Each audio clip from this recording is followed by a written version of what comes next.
안녕하세요. 다산이드 전병칠 원장입니다. 이번 시간에는 전류, 전압, 그리고 저항이라는 의미에 대해서 알아보도록 하겠습니다.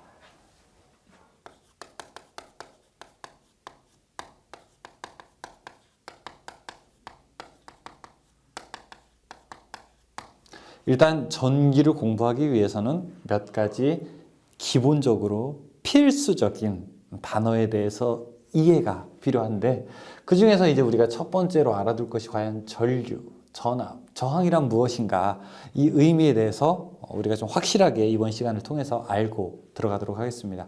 저는 이제 이 강의를 꼭 전기 기능사 자격증을 준비하시는 분들에게 당연히 최적화되어 있지만, 혹시 전기를 공부하시는 분들, 기계 쪽에 계시는 분들이라든지 아니면은 전기를 공부하는 학생들, 고등학생이라든지 아니면은 대학생들, 전문 대학생들, 아니면 직업학교에 다니는 그런 학생들 뿐만이 아니라 현재 전기직에 근무를 하고 있는데 좀 애매한 것들, 내가 좀 기초가 잘 안 돼 있다고 생각하시는 분들이 봐도 저는 좋은 강의라고 생각을 하게 됩니다. 왜냐하면 이렇게 기초에 대해서 우리가 튼튼하게 이야기할 수 있는 것은 상위 자격, 예를 들어 전기기사, 산업기사, 기능장, 기술사 이런 데 가게 되면은 이런 기초에 대해서는 깊이 있게 이야기를 하지 않거든요. 원리를 우리가 알면은 다른 것들이 좀 복잡한 것들도 다소 좀 쉬워 보이는 그런 것들이 있기 때문에 여러분께서 이 정의를 좀 잘 알고 가시는 것이 아주 오랫동안 중요하다, 그렇게 말씀을 드리고 싶습니다. 자, 거기 이제 몇 가지 단어가 있는데, 전원과 부하 등이 도선으로 접속되어 전기적인 현상을 나타내도록 한 것을 전기회로라고 한다라고 되어 있고, 그림이 있는데 좀 그 그림을 보고서 같이 이야기를 해보도록 하겠습니다. 기본적으로 이제 이렇게 되어 있죠. 자, 이렇게 배터리가 하나 있고, 그 다음에 여기에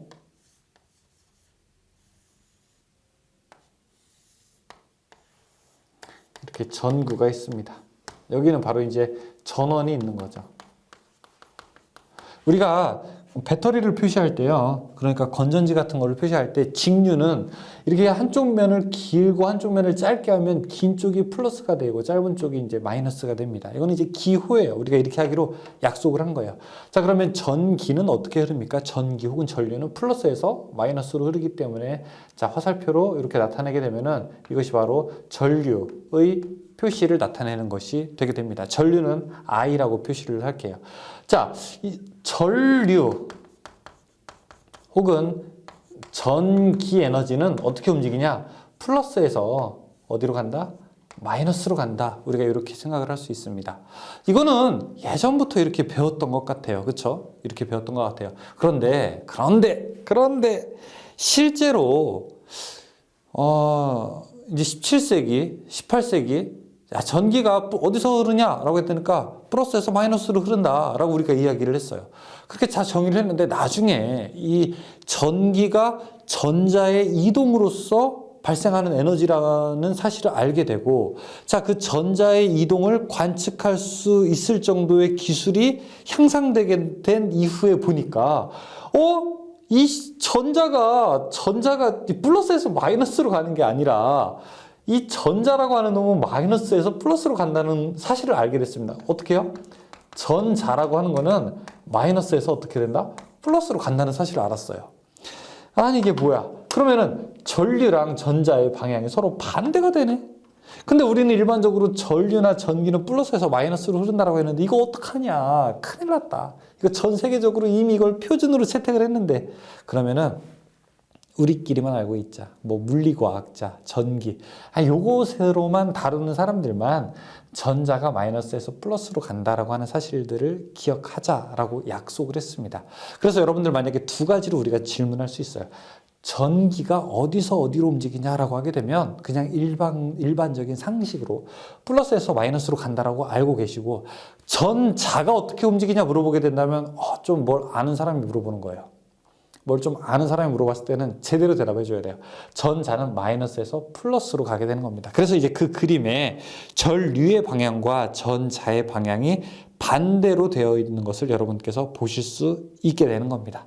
자, 그때 여기 전구 이런 애들은 뭐라고 하냐? 이런 애들은 우리가 이제 부하라고 합니다. 부하. 이렇게 깡패, 두목과 부하 그런 게 아니라 전기 에너지를 소비하는 애들을 우리가 다 부하라고 하게 됩니다. 예를 들어 여러분 집에 있는 조명, 다리미, 선풍기, 세탁기, TV, 냉장고, 전자레인지 다 부하라고 하게 됩니다. 부하, 전기 에너지를 소비하는 애들을 부하라고 하게 되는 거죠. 그럼 부하가 없어요. 그럼 뭐라고요? 무부하. 없을무 써서 무부하. 부하가 너무 많아. 부하가 한 개만 있어야 되는데 너무 많아. 내가 가방을 짊어지는데 책가방을 하나만 메야 되는데 막 10개 이렇게 맸어. 부하가 너무 많아. 그걸 뭐라고 그래요? 과부하라고 하는 거죠. 과부하. 너무 많이. 내가 하는 능력보다 더 많이 일을 하게 될 때를 우리가 과부하라고 하게 됩니다. 자, 이걸 우리가 부하라고 하는 거예요. 그러면 우리가 흔히 이런 전기 회로를 보게 되면은 전원과 부하가 있게 되는 거고요. 자, 그것을 연결해주는 이런 도선이 있게 되는 것을 그림으로 표시할 수가 있게 됩니다.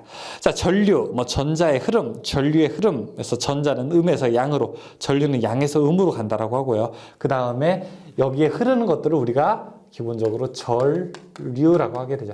전류는 한국말로 전류고, 자, 그 다음에 영어로는 current라고 합니다. current. 자, 그 다음에 기호로는 우리가 I라고 쓸 거고요. 그 다음에 단위는 이렇게 암페어를 사용하게 됩니다. 그래서 예를 들어 I는 10A다 라고 하게 되면은 전류가 10A 흘렀구나. 자, I는 20A다 이렇게 하게 되면 전류가 20A 흘렀구나 이렇게 알 수 있게 되는 거죠. 이 크기가 크면 클수록 당연히 전류의 양도 더 커지게 되는 겁니다. 그렇죠. 전류의 양도 더 커지게 되는 거죠. 그러면은 전류의 도대체 기준은 무엇이냐? 이거 읽는 거 다시 어떻게 해요? 암페어라고 읽는 것이 일반적이고요. 외부에서는 이제 외부라고 하는 것은 이제 비표준어로서 암페어, 암페르 여러 가지 말이 있는데 보통 우리가 암페어라고 읽게 됩니다. 자, 그러면은 이 도대체 1암페어라고 하는 거는 뭐냐? 1암페어. 자, 정의를 한번 보죠. 1암페어라고 하는 거는요. 1초 동안에 1쿨롱의 전기량이 이동했을 때 이걸 우리가 1암페어라고 합니다. 여러분 1쿨롱이라고 하는 거 기억나세요? 우리가 바로 앞 시간에 배웠는데 1쿨롱이라고 하는 거는 전자 몇 개요? 6.24 곱하기 10의 18승계가 과부족했을 때를 1쿨롱이라고 하는 거죠. 그러니까 1초 사이에 시작 하나 요 짧은 시간에 이만큼의 전자가 움직이게 되면 그걸 우리가 1쿨롱이라고 하게 되는 거예요. 그럼 2쿨롱은 뭐예요? 요것에 곱하기 2배가 되는 거죠. 자, 그럼 보죠. 1암페어라고 하는 거는 1초 동안에 1쿨롱의 전기량이 이동한 거라고 했어요. 자, 그러면은 I, 전류라고 하는 것은 무엇이다? 1초, 초는 타임, 시간이니까 1초분의 Q, 전기량의 이동을 가지고 우리가 1암페어다. 전류다 라고 이렇게 정의할 수 있게 되는 거죠. 자, 그럼 반대로 이 식은 어떻게 표현할 수 있습니까? 자, Q, 전기량이라고 하는 것은 무엇이냐? 그럼 Q로 놓게 되면은 Q는 어떻게 할 수 있어요? 분수 조금 약하시는 분들도 보면 돼요. 양쪽에 이렇게 이 Q만 냅두려면 어떻게 됩니까? 양쪽에 TT를 곱하면 되겠죠. 그럼 여기다가 T를 곱하고 이쪽에 T를 곱하게 되면 이 TT는 약분되잖아요. 그렇죠? Q는 어떻게 된다? I 곱하기 T가 된다. 그럼 T는 어떻게 돼요? T는 어떻게 돼요? 양쪽을 I로 나누면 되겠죠. 그러면은 I분의 어떻게 된다? Q가 된다. 자, 그래서 중요한 것은 이렇게 Q, 전기량은 I 곱하기 T다. 자, 이거 말로 하면 어떻게 돼요? 전기의 량이 되는 거죠. 그러면 이 얘기는요, 전기 곱하기 뭐예요? 시간이라는 거예요. 자, 이 얘기는 앞으로도 중요하게 되는데 여러분들이 만약에 전력량을 구해라. 그럼 어떻게 돼요? 전력 곱하기 시간이 되는 거죠. 여러분 만약에 우리가 아르바이트를 하는데 시급이 예를 들어 10,000원이라고 한번 해보죠. 시급이 10,000원. 예를 들어 시급이 10,000원이에요. 그러면은 여러분들에게 아르바이트비를 줄 때는 일량으로 계산을 해야 되지 않습니까? 일량. 그쵸? 일량은 뭐예요? 일량은 1 곱하기 시간이죠. 얼만큼 일을 했느냐. 그래서 1시간에 예를 들어 10,000원짜리가 1시간 하게 되면 일량은 많이 되는 거고요. 10,000원짜리를 2시간 하게 되면 일량은 20,000원이 되게 되는 거죠. 그렇게 우리가 임금을 지불하게 되는 거죠. 전기량은 전기 곱하기 시간이고요. 전력량은 전력 곱하기 시간, 일량은 1 곱하기 시간이 되는 겁니다. 그래서 전기량을 구해라. 전기량 Q는 얼마인가 이렇게 물어보게 되면은 무슨 말이야. 도대체 본문 얘기할 때는 알았는데 이 도대체 문제를 풀려고 하니까 도대체 뭔 말인지 모르겠는데 이렇게 좌절하기 이전에 전기량, 맞아. 량 들어가면 뭐라고 했어? 시간이라고 했어. 량은 시간. 그러니까 전기 곱하기 시간 하게 되면은 문제에서 주어진 전기와 시간을 곱하면 되겠다. 딱 그렇게 여러분들이 기억하시면 되겠습니다. 그래서 Q는 IT 이런 말이 있죠. 자, 밑에 보시게 되면은 이제 직류와 교류 그림이 나와 있게 되는데 직류는 곧게 가는 거, 교류는 왔다 갔다 하는 거 뒤에 이제 교류 부분에서 더 설명을 드리겠습니다. 다음엔 이제 전압이라는 말이 있죠. 전압은 무엇이냐? 전압은 전기적인 압력을 가지고 이야기를 하는 겁니다. 전압이라고 하는 겁니다. 이걸 만약에 물이랑 비교하게 되면은 물은 수압이 있게 되는 거죠. 수압이 세면요, 물은 멀리 가고요, 물은 더 강하게 갈 수 있습니다. 전기도 마찬가지예요. 전압이 세게 되면요, 전기도 멀리 가고요, 전기 더 강하게 갈 수 있게 되는 거예요. 우리가 흔히 이야기하는 거 전압은 1.5V. 자, 이거는 우리가 건전지 같은 거, 뭐 9V, 그 다음에 110V, 그 다음에 220V. 이런 것들 다 전압이 되는 거죠. 전압은요, 앞으로 기호로 V라고 표시할 겁니다. 기호로 V예요. 그 다음에 단위도 뭐가 되냐면은 단위도 볼트가 되는 겁니다. 읽을 때 우리가 볼트라고 이렇게 읽죠. 아마 여러분들이 여기서 들어봤던 용어 중에서 가장 익숙한 용어가 될 거예요. 전압이 클수록 전류가 더 많이 흐르니까 위험하죠, 사람한테는. 전압이 큰 전압일 때 우리가 좀 조심해야 되겠죠. 뭐 1V 이런 것들은 괜찮지만 우리가 전압이 클수록 더 위험하게 되는 거죠. 물론 우리한테 사람한테 영향을 미치는 거는요, 전압보다는 전류, 얼마나 많이 전하가 흘렀느냐가 더 중요하게 됩니다. 그래서 예를 들어 뭐 정전기 같은 경우에는 전압은 높지만 사람한테 별로 큰 인체 위험이 없는 이유는 뭐냐면은 이런 거는 전류가 작기 때문에 그래요. 자, 전압 또는 전위차 또는 전압이라고 하고요. 전압, 전위차, 전하를 흐르게 하는 전기적인 에너지의 차이, 즉 전기적인 압력 차이를 전압이라고 하고, 전류는 전위가 높은 쪽에서 낮은 쪽으로 흐르고 전류의 세기는 전위차, 즉 전압에 비례한다. 이렇게 이야기를 하고 있습니다.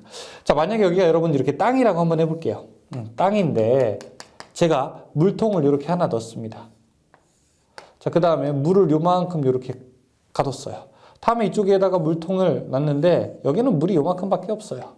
자, 이 두 개를 만약에 제가 중간에 이렇게 호스로 딱 이어버리게 되면 물은 어떻게 될까요? 물은 분명히 이 왼쪽에 있는 물통에서 오른쪽으로 이동을 하게 될 겁니다. 왜? 자, 이만큼을 우리가 무엇이라고 하냐면은 수위라고 하죠. 물의 위치 에너지. 자, 근데 여기는 수위가 요만큼밖에 안 되죠. 수위는 높은 곳에서 낮은 쪽으로 흐르게 되는 거죠. 물은 높은 곳에서 수위가 낮은 쪽으로 흐르게 되는 겁니다. 이게 전기적인 에너지에서는요. 자, 여기에 전하가 플러스가 엄청 이렇게 많다고 해보죠. 자, 전하는 플러스가 이만큼밖에 없어요. 여기는 전위가 높고요. 그 다음에 여기는 전위가 낮아요. 수위가 높으면 수압도 높죠. 전위가 높으면 전압도 높게 되는 겁니다. 그러니까 전압이나 전위나 사실 뭐 같은 의미 되는 거예요. 자, 둘의 물의 높이의 차이를 수위차라고 하죠. 둘 높이 차이를 전위차라고 이야기를 하게 되는 겁니다. 전위가 크게 되면 전압도 크게 되는 겁니다. 자, 그러면은 Q쿨롱의 전하가 어느 두 점 사이를 이동해서 W 줄의 일을 하고, 자, 이때 두 점 사이에 V 볼트의 전위차가 생겼다면 이들 사이에는 다음과 같은 관계가 성립한다. 자, 그러면은 1볼트라고 하는 거는 무엇이냐? 자, V는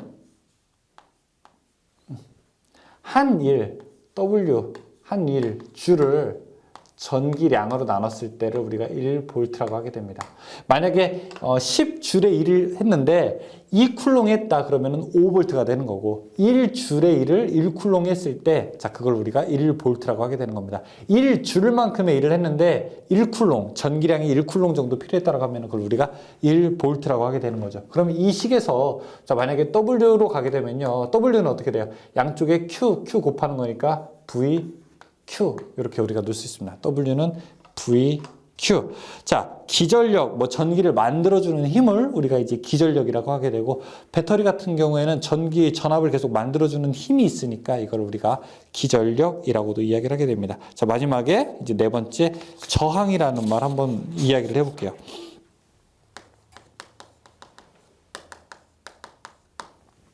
저항이라고 하는 거는 전기의 흐름을 방해하는 겁니다.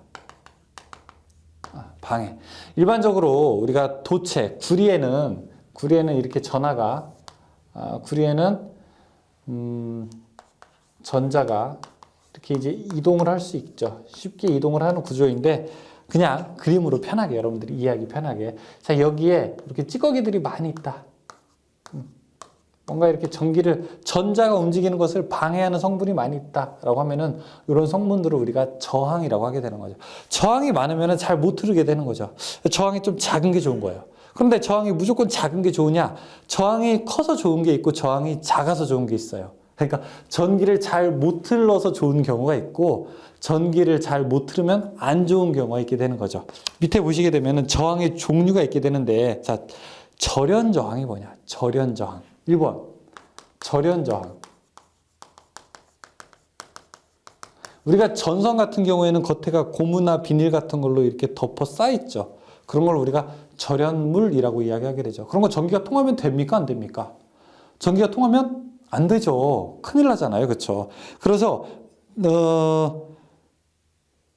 누설 전류분해 가압 전압이라고 해서 전압을 걸었을 때 얼마나 전류가 잘 흐르느냐를 크기를 가지고 우리가 절연 저항으로 계산할 수 있습니다. 절연 저항은 커야 좋은 겁니까? 작아야 좋은 거야? 절연 저항은 커야지 좋은 겁니다. 절연물로 사용하는 저항은 커야지 전기가 잘 안 통해서 더 사람이 안정적으로 보호할 수 있게 되는 거죠. 자, 두 번째, 접촉 저항.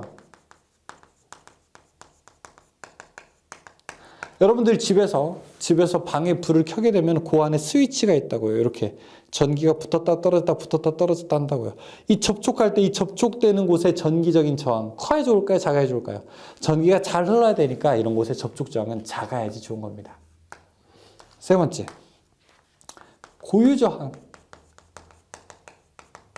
어떤 물체가 가지고 있는 고유한 저항인데, 자, 이 물체가 가지고 있는 고유한 저항이 만약에 도체로 사용하게 된다라고 하면 이럴 때는 고유 저항이 작을수록 좋은 거고요. 만약에 절연물로 사용하게 된다라고 하면 고유 저항이 또 클수록 좋게 되는 겁니다. 이 이외에도 뭐 접지 저항도 작아야 좋은 거예요. 뒤에 이제 설비할 때 우리가 이야기를 할게요. 자, 그래서 이러한 저항의 종류도 다양하게 있다. 이런 걸 우리가 알 수가 있죠. 다음에 밑에 저항류를 한번 보게 되죠. 자, 여기서부터 이제 조금 우리가 식을 조금 써보도록 하겠습니다. 저항류라고 해서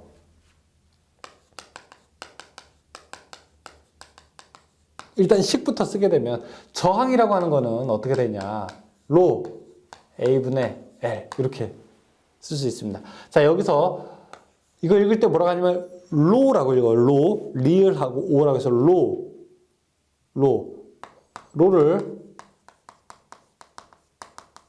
어떤 물질의 고유 저항이라고 하게 되고요. 자, 그 다음에 여기 L을 어떤 물질의 길이, 그 다음에 A를 면적이라고 하게 됩니다. 여러분, 만약에 제가 전기를 좀 통하게 할 목적으로 전선을 하나 이렇게 샀다고 한번 해보죠. 전선을 이렇게 하나 샀어요. 그러면은 내가 사용하는 전선은 저항이 클수록 좋을까요? 작을수록 좋을까요? 저항이 더 작아야지 좋단 말이에요. 그렇죠? 그러면 도대체 저항을 어떻게 해야지 더 작게 할 수 있느냐? 이 세 가지에 의해서 결정된다는 겁니다.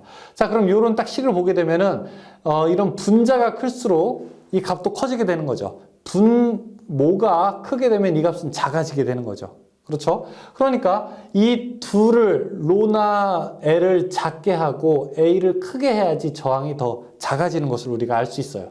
자, 그러면 여기서 고유 저항이라고 하는 건 무엇이냐? 물질이 가지고 있는 근본적인 저항이에요. 예를 들어, 자, 고유 저항은 여기에 철이 있고 그 다음에 구리가 있어요. 자, 누가 더 저항이 큽니까? 누가 더 저항이 커요? 철이 저항이 더 클까요? 구리가 더 클까요? 당연히 철이 더 저항이 크죠. 그래서 우리는 일반적으로 구리를 채택하죠. 다음에 길이. 자, 여기는 짧다. 여기는 길다. 길이가 길수록 저항이 클까요? 길이가 짧을수록 저항이 클까요? 길이가 길게 되면은 방해하는 놈들이 더 많잖아요. 길이가 더 기니까 이건 우리가 일반적으로 짧은 거를 채택하게 되죠. 다음에 면적. 면적 넓다, 좁다. 자, 전선의 면적이 넓은 게 저항이 클까요? 좁은 게 저항이 클까요? 좁은 게 저항이 더 큽니다. 그래서 우리는 일반적으로 넓은 거를 채택하게 됩니다. 그러니까 고유저항을 줄이는 방법은 고유저항이 작은 물질을 쓰거나 길이를 짧게 하거나 면적을 넓게 하는 겁니다. 이거를 예를 들어 우리가 도로랑도 비교할 수 있어요. 도로. 고유저항은 뭐냐? 여러분들이 만약에 자갈길을 쓸 거냐? 아니면 아스팔트를 쓸 거냐? 누가 더 저항이 큽니까? 자갈길이 저항이 더 크지 않습니까? 그러니까 우리는 아스팔트를 채택하죠. 다음에 도로의 길이가 짧다. 여기는 길다. 누가 더 저항이 큽니까? 긴 게 저항이 더 크지 않습니까? 그러니까 우리는 짧은 거를 채택하죠. 도로의 폭이, 자, 여기는 넓은 게 있고, 여기는 좁은 게 있어요. 누가 더 저항이 큽니까? 좁은 게 더 저항이 크죠. 그러니까 우리는 넓은 거를 채택하게 되죠. 아스팔트이고 짧고 넓은 길, 이걸 뭐라고 그래요? 우리가 고속도로라고 하죠. 고속도로. 저항이 작은 거. 그러니까 저항도 마찬가지예요. 저항도 마찬가지입니다. 고유저항, 그 다음에 면적, 그 다음에 길이의 함수 관계인데, 고유저항이 클수록 저항도 커지게 되는 거고요. 길이가 클수록 저항도 커지게 되고, 면적이 클수록 저항은 작아지게 되는 겁니다. 우리가 어떤 전선을 선택해야 되느냐? 일단 그런데 굴이라고 하는 것은 그럼 전선을 고를 때 세 가지를 보고서 전선을 골라야 되는 거예요. 근데 굴이라고 하는 건 일반적으로 결정돼 있어요. 전선이 대부분 다 굴이를 사용하게 됩니다. 게다가 전선의 길이는 우리가 쉽게 결정할 수 있는 게 아니에요. 내가 여기서 안방까지 전선을 연결할 거냐, 여기서부터 저기 운동장까지 전선을 연결할 거냐, 운동장을 우리가 가까이 오게 할 수는 없잖아요. 그렇죠? 그러니까 길이도 거의 결정이 되어 있다고요. 그렇죠? 내가 짧게는 하겠지만 마음대로 그거를 더 짧게 할 수는 없다고요. 그래서 어떻게 되냐? 전선의 면적을 가지고 결정하게 되는 겁니다. 전선을 뭐 2.5 스퀘어짜리를 쓸 겁니까? 6 스퀘어짜리를 쓸 겁니까? 10 스퀘어짜리를 쓸 겁니까? 전선의 굵기를 우리가 결정하게 되는 거죠. 전기를 많이 흘리게 되고 그 다음에 길게 흘리게 될 때는요. 점점 더 두꺼워져야 되게 되는 거죠. 우리가 저항을 고를 때 이렇게 결정을 하게 되는 겁니다. 고유저항의 단위는 뭐냐면은 옴메타고요. 길이의 단위는 여러분들 아시다시피 미터고요. 면적의 단위는 제곱미터가 됩니다. 그래서 이 식은 뭐냐면요. 여기가 옴메타고 그 다음에 면적의 단위는 제곱미터고 그 다음에 길이의 단위는 미터이기 때문에 이거 약분하게 되면은 저항은 우리가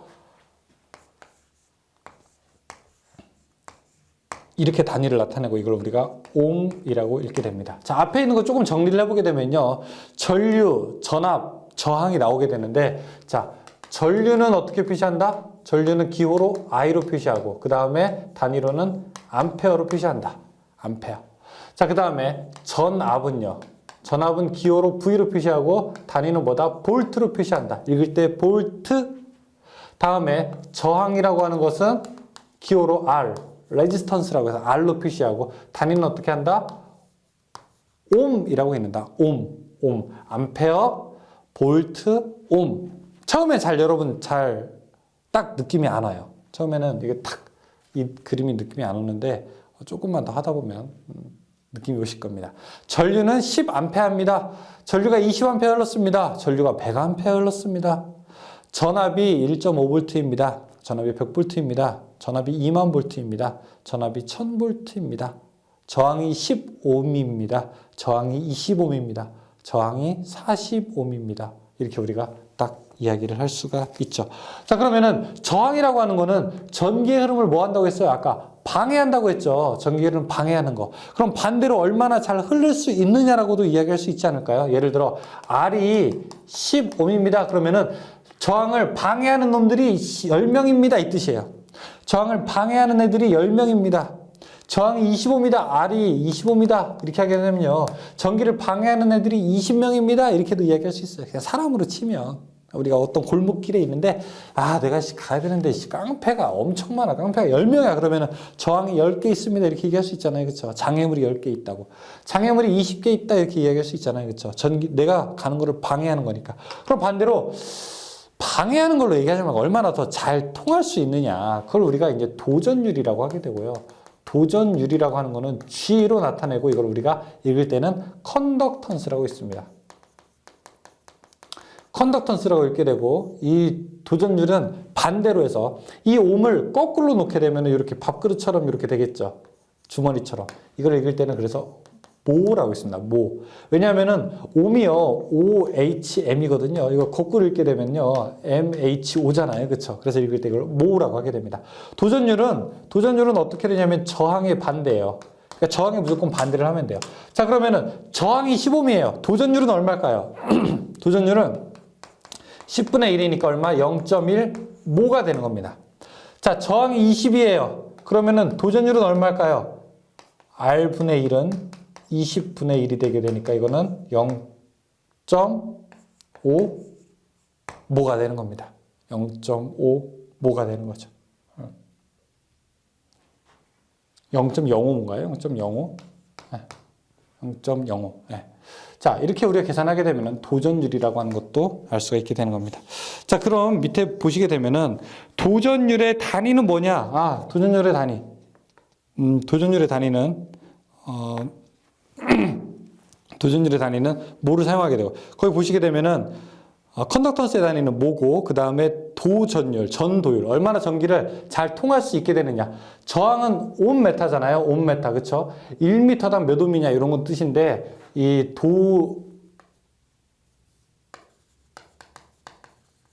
도전율 혹은 우리가 전도율이라고 얘기하는 이 단위는 모 퍼 메타가 됩니다. 모 퍼 메타, 모 퍼 메타. 아, 도전율이라고 하지 않고 그냥 우리가 영어로만 컨덕턴스라고 하겠습니다. 컨덕턴스.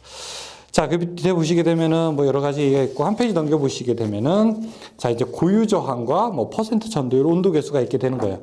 고유 저항을 보게 되면은 뭐 순동, 경동 이렇게 있게 되죠. 우리가 보통 동을 딱 했을 때 열 처리를 한 번 한 거를 가지고 경동, 딱딱한 동이라고 해서 경동이라고 하고요. 그다음에 또 한 번 2차로 가공 처리하게 돼서 부드러운 동을 만든 걸 우리가 순동이라고 하게 됩니다. 경동은 고유 저항이 좀 더 크고요. 자, 여기 제일 좀 저항이 작은 건 뭘까요? 제일 작은 거는 은이네요. 그치? 이 표에서는 은이고, 그 다음에 순동, 그 다음에 경동, 그 다음에 뭐, 철, 백금, 은, 뭐 이렇게, 그 다음에 니켈, 뭐 알루미늄, 뭐 이런 것들이 있게 됩니다. 자, 밑에 4번에 저항의 온도 계수라고 되어 있습니다.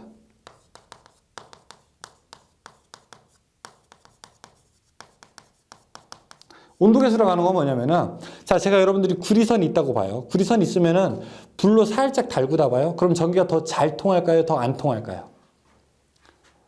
그러니까 그래프로 만약에 표시하게 되면, 자, 이것이 온도고, 온도가 높아질수록 저항은 어떻게 될까요? 일반적으로 저항은 더 올라가게 됩니다. 일반적인 도체는요, 도체, 금속은요, 온도가 증가할수록 저항이 증가하게 됩니다. 플러스 된다는 거예요. 근데 그렇지 않은 애들도 있어요. 어떤 거? 반도체. 이건 저항이 오히려 감소해요.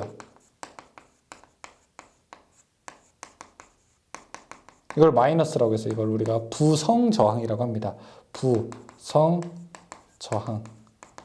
이건 양성이고요. 이거는 부성이라고 합니다. 반도체 이런 애들은 오히려 이제 반대로 된다고요. 그러면 저항의 온도 계수라고 해서 자, 어떤 특정 온도가 있어요. 예를 들어 자, 20도에서 한 10옴짜리야. 근데 이게 30도가 됐어요. 그럼 저항이 어떻게 돼요? 더 증가하겠죠? 저항이 더 증가하지 않겠습니까? 그러면 10옴에다가 얼마? 증가한 만큼 증가분을 계산하게 되면은 전체 저항이 되겠네요. 그렇죠?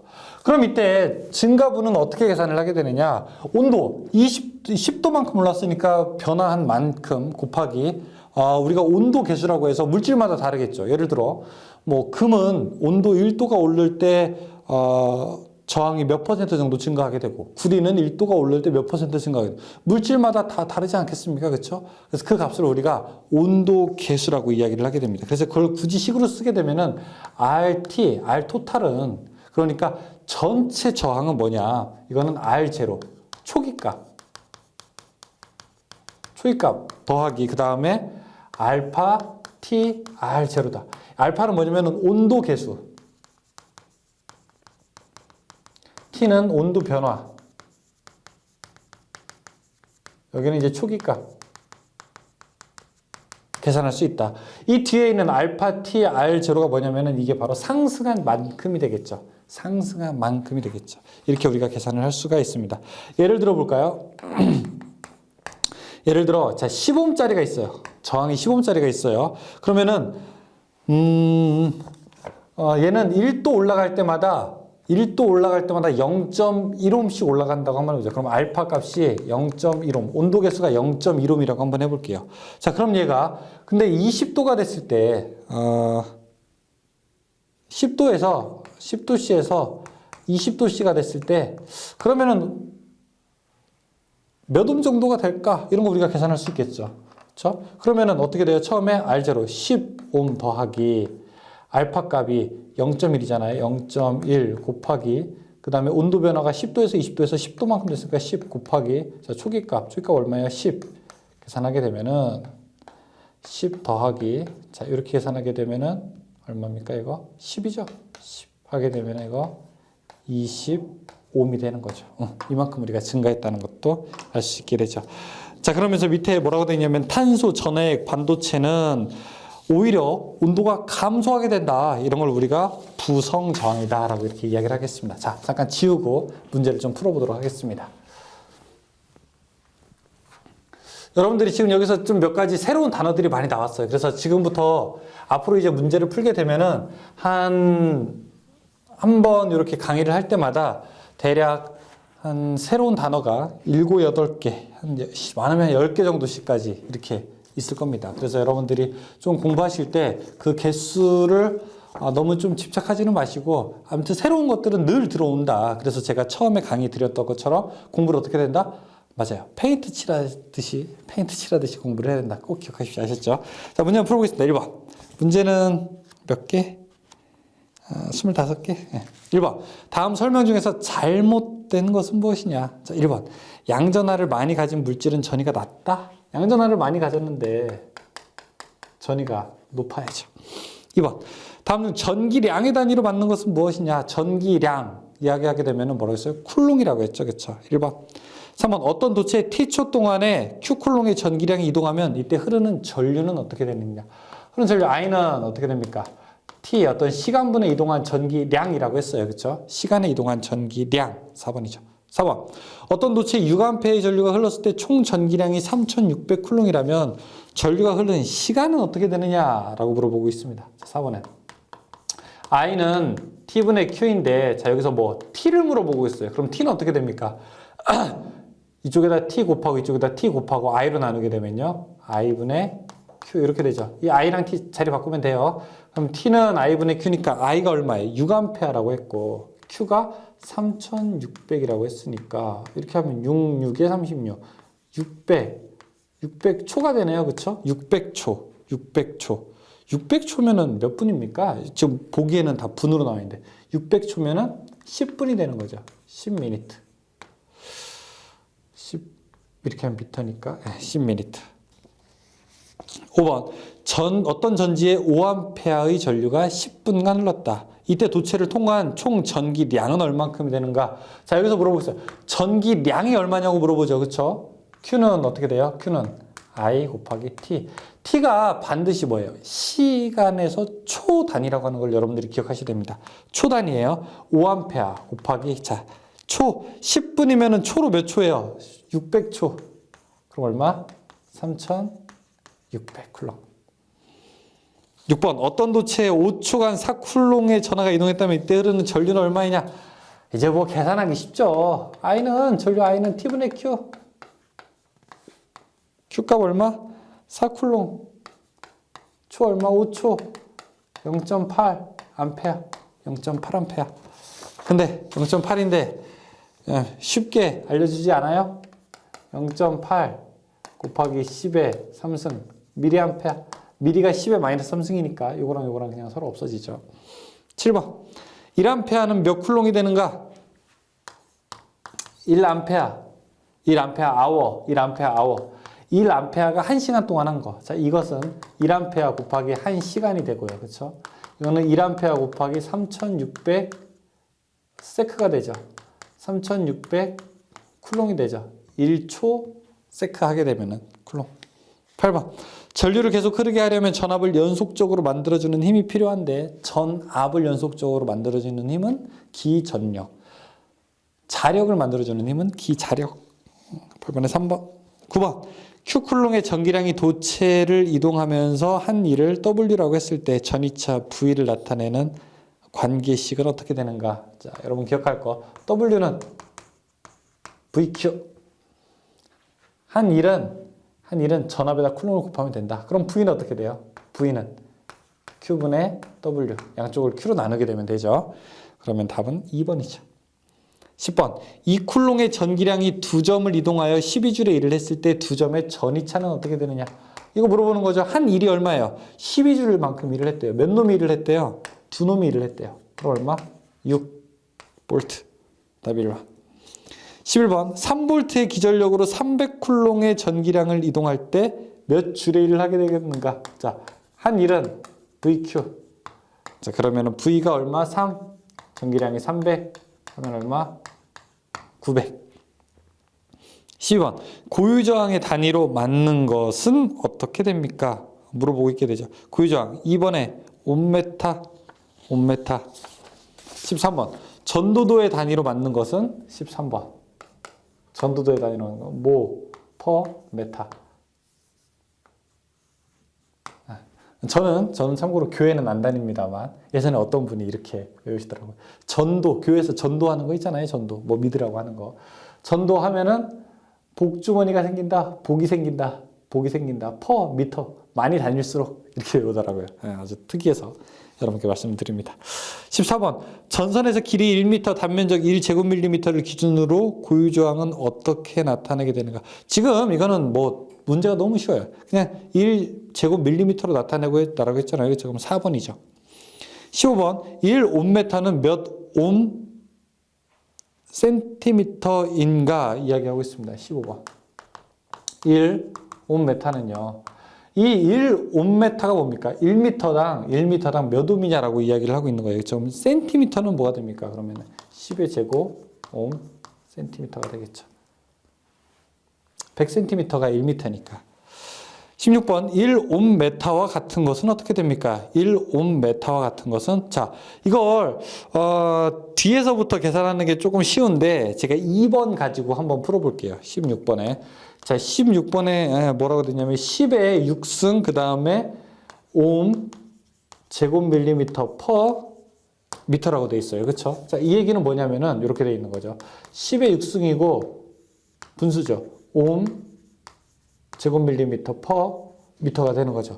그럼 이 식이 어떻게 유도가 되냐면은 지금 이 제곱이라고 하는 거는 밀리도 제곱하는 거고 옴도 제곱하는 거예요. 그렇죠? 그러면은 식으로 계산하게 되면은 10의 6승 곱하기, 자, 미터는 그대로 가고 여기에 옴 그다음에 밀리가 10의 마이너스 3승이잖아요. 10의 마이너스 3승을 제곱하게 되면은 10의 마이너스 6승이 되고요.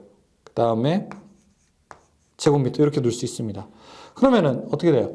자, 요거 계산하게 되면 뭐가 남아요?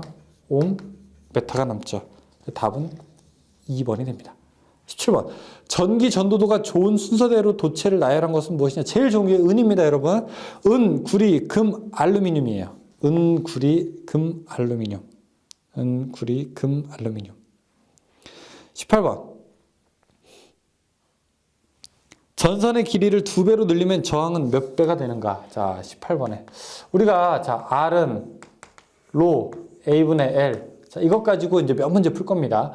전기 저항은 고유 저항에 비례하고 길이에 비례하고 면적에는 반비례한다. 이 뜻인데, 여기서 만약에 길이를 2배로 하게 되면 어떻게 되느냐? 자, 여기를 2배로 하게 되면은, 이 길이가 2배가 되면 저항도 어떻게 됩니까? 2배가 되겠죠. 답은 2배가 된다. 죄송합니다. 지금. 단 동선의 최적은 일정하다. 이런 것들을 여러분 중요한 이제 최적을 일정하다. 최적이 일정하다는 건 뭐냐면 전체 양이 일정하다는 거예요. 여러분들이 가래떡을 길게 늘리면 어떻게 됩니까? 길이를 2배로 늘리면요. 폭도 어떻게 돼요? 좁아지게 되죠. 가늘어지게 되잖아요. 그러니까 이거는 2분의 1배가 됩니다. 그래서 자, 길이는 2배가 됐지만 면적이 반이 되기 때문에 전체적으로 몇 배? 4배가 증가하게 됩니다. 최적이 일정하다는 게 바로 그 뜻이에요. 가래떡 생각하시면 됩니다. 19번. 어떤 도체의 길이를 2배로 하고 단면적을 3분의 1로 했을 때 저항은 어떻게 되는가? 자, R은 로 A분의 L인데 길이를 몇 배? 2배로 하고 자 면적을 3분의 1배로 했어요. 그럼 저항은 몇 배? 6배가 되겠죠. 20번. 어떤 도체의 길이를 n배로 하고 단면적을 n분의 1로 하였을 때 저항은 몇 배가 되는가? 자, 이거 똑같아요. R은 로 A분의 L이었을 때 자, 여기를 n배 그 다음에 이거를 n분의 1배 만약에 2배, 2분의 1배, 뭐 3배, 3분의 1배 하게 되면 어떻게 되느냐? n의 제곱배가 되는 거죠.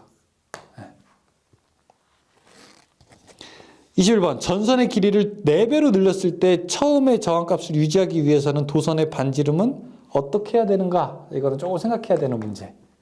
R은 로 A분의 L이에요. 길이를 몇 배 했다고 해요? 4배로 늘렸대요. 4배. 근데 그럼 면적은 어떻게 되느냐? 저항 똑같이 하려면 4분의 1배가 되면 되는 거죠. 그렇죠? 근데 이 면적이라고 하는 거를 잘 보게 되면은 여러분 전선의 면적은 어떻게 됩니까? 전선은 이렇게 동그라는 형태잖아요. 그렇죠? 그러니까 파이 R의 제곱이 원의 면적은 파이 R의 제곱이죠. 그러면은 반지름은 어떻게 돼요? 반지름은 2배만 증가해도 반지름은 2배만 증가하게 돼도 면적은 4배가 되는 거예요. 그렇죠? 이해되세요? 자, 이 식을 보게 되면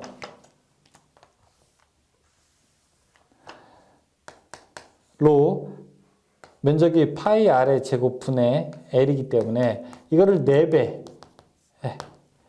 일정하게 하려면 이 면적을 면적도 어떻게 돼요? 면적도 4배가 돼야 된다고요. 4배. 4배가 되면은 4배가 돼야 되는데 반지름은 제곱에 비례하기 때문에 원의 면적에서 이건 원은 반지름은 2배만 증가해도 된다고요. 반지름은 그래서 2배가 되면 됩니다. 2배로 늘린다. 22번. 다음 저항값이 클수록 좋은 건 뭐냐? 절연물로 사용하는 저항. 절연저항. 23번. 일반적으로 반도체의 저항값과 온도와의 관계는 반도체는 온도가 증가하게 되면 저항이 더 작아진다고 했어요. 부성저항 특성을 가진다고 했어요. 그렇죠? 2번이죠. 24번.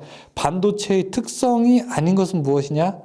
1, 2, 3 맞는데 4번에 불순물이 섞이면 저항이 증가한다. 반도체는 만드는 공정에서 불순물이 섞이면 저항이 더 감소하게 됩니다. 이걸 이제 반도체 만드는 공정에서 도핑 작업이라고 합니다. 25번. 주위 온도 0도에서 저항이 25인 연동선이 있다. 자, 주위 온도가 50도로 될 때 저항은 어떻게 되는가 물어보고 있습니다. 25번. 자, 0도C에서 25mm래요. 근데 온도가 50도가 됐대요. 그러면 50도가 됐을 때 몇 ohm이냐? 이렇게 물어보게 되는 거죠. 당연히 일반적인 도체니까 20도보다는 더 늘어나게 될 겁니다. 그렇죠? 그러면 계산을 한번 해볼게요. 자, 아까 계산하는 방법이 RT는 이렇게 R0 더하기 알파 T R0 이런 공식이 있었죠. 그렇죠? 초기값이 얼마냐면은 초기값이 25ohm이에요. 더하기 알파. 알파는 온도 계수. 그 금속체가 가지고 있는 온도 계수. 이거는 시험 문제에서 반드시 주어져요. 우리가 다 외울 수는 없어요. 4.3 곱하기 10의 마이너스 3승. 4.3 곱하기 10의 마이너스 3승. 곱하기 T 온도 변화 얼마? 50도만큼 올라갔어요. 그 다음에 R0 값 얼마? 원래값 25. 그러면은 5, 2 하게 되면 얼마예요? 1000이죠. 1000 하게 되면은 10의 3승이나 없어지네요. 여러분들 계산기로 한번 해보세요. 계산기로 꼭 해보셔야 됩니다. 이런 거. 저는 그냥 암산으로 하지만 그러면은 24.35ohm이 되겠네. 답 24.35. 답이 있네요. 3번에요. 그렇죠? 자, 여기까지 알아봤습니다. 지금 우리가 이번 시간에는 전압, 전류, 저항에 대한 기본적으로 우리가 용어에 알아봤는데 요 이제 다음 시간부터는 이 전압, 전류, 저항이 어떻게 관계적으로 전기 회로에서 성립이 되는지에 대해서 알아보도록 하겠습니다. 자, 여러분 힘드시죠? 알아. 힘든 거 알아요. 힘든 거 아는데 너무 스트레스 받지 말고 그냥 그 다음으로 넘어가시면 됩니다. 앞에서 잘 이해 안 되는 것이 설령 있다고 하더라도 너무 여기에 집중하게 되거나 과한 시간을 소비하게 되면은 자격증 시험이 자칫 산으로 갈 수가 있습니다. 조금 힘드셔도 내가 전압, 전류, 저항이라는 새 용어에 대해서만 알았다. 용어에 대해서 알았다. 뭐 이런 생전 보도도 못한 이런 식들을 봤구나라고 하는 거를 알고 그 다음으로 넘어가시면 되겠습니다. 앞에 있는 내용 굉장히 잘 몰라도요. 뒤에 있는 내용 학습하는데 지장이 별로 없어요. 꼭 기억하시면서 다음 장으로 넘어가시기 바라겠습니다. 수고하셨고 저는 다음 장에서 뵙겠습니다. 수고하셨습니다.